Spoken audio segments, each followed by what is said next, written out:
This is a short article that was written in the name of Hilary Rodham Clinton. It's titled Hilary Rodham Clinton, First Woman to Win a Major Party's Nomination for President. I start. It's fair to say that being the first of any adventure or achievement does have added pressure. You want to be the first to open the door for others, and you hope you're not the last. There is a great opportunity in politics and in public service to be rewarded by the impact that you can make. Being in the room makes the government more representative of the people. I found that to be the case in the Oval Office and the Senate chamber, and as the Secretary of State in some foreign capital, as an advocate for issues that matter to me. The curse of perfectionism is an issue I've spoken about in the past. So many young women feel they have to be perfect, that the world is telling them they're not pretty enough, thin enough, whatever it may be, that somehow they'll fall short. I've tried to make it as clear as I can that they shouldn't be held back by this imposition of perfectionism. Nobody can achieve that. Yes, you have to be good, you have to be competitive, but don't let it paralyze you. Don't let it undermine you. Don't give in to those who are constantly demanding more and more of you when, frankly, they don't demand the same of your male counterparts. There are no perfect people. So many articles about me always say, oh well, she's flawed. Well, name a person who isn't. But that was part of the whole diminishment. Don't listen to her, don't follow her, don't vote for her. Let these other guys entertain you and go on their merry way. Flaws front and center. Embrace the fact that you're not perfect.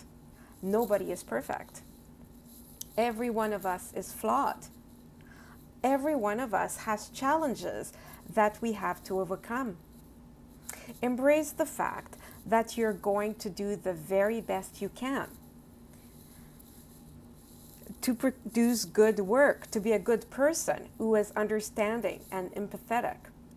We've got to get to a point in our society where you expect excellence and you deliver excellence. But women should not be judged by a different set of standards about how they produce their work and how it's judged.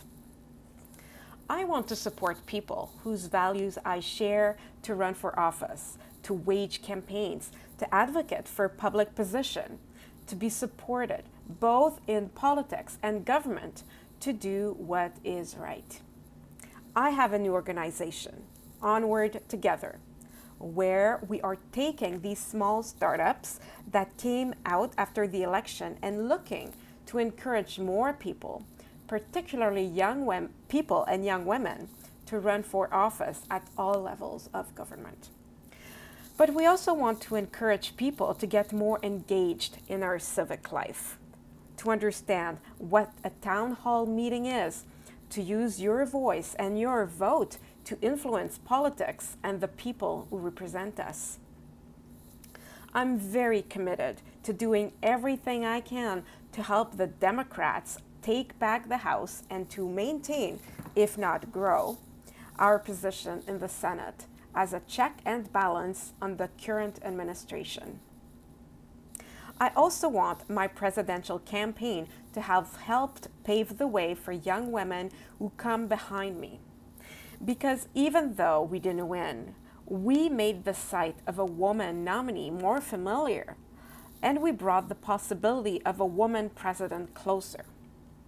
We brought into the mainstream the thought of a woman leader for our country, and that's a big deal. Everyone who played a role in making that happen should be deeply proud.